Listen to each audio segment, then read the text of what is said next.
అధికారులు అనుకూలంగా వ్యవహరించవద్దని నేను అనడం లేదు. నేను చెప్పేది ఏమంటే చట్టబద్ధంగా వ్యవహరించండి అని చెప్తున్నాను.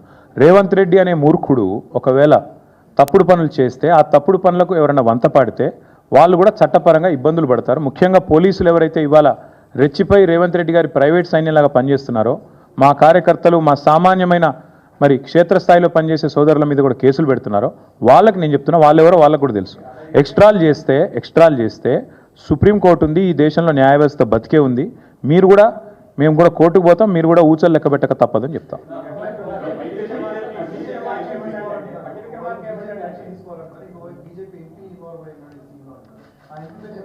చెప్తా ఎందుకు తొందర ఎందుకు? ఇంకా మీరు అన్నిటికీ ఇంత తొందర పడితే ఎట్లా? మీరు సీక్వెల్ ఉంది తమ్మి ముంగట.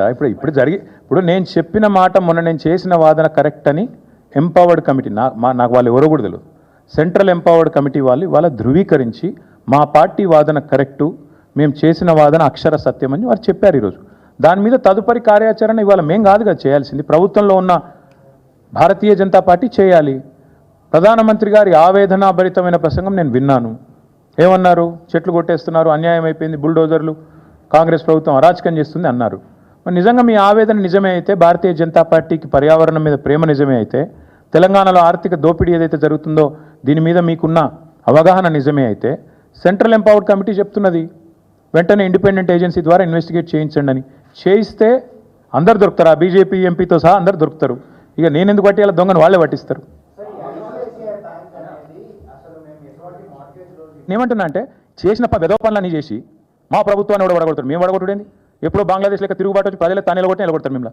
ఎందుకంటే మీరు చేసే లుచ్చ పనులకు ప్రజల కోపం వచ్చిందనుకో, రోడ్ ఎక్కిండ్రనుకో, వాళ్ళ ఆగ్రహం తట్టుకోలేకపోతే ఎవడేం చేస్తారు దానికి? మీ ప్రభుత్వాన్ని కూలగొట్టాల్సిన ప్రభాకర్ రెడ్డి చెప్పింది అక్షర సత్యం.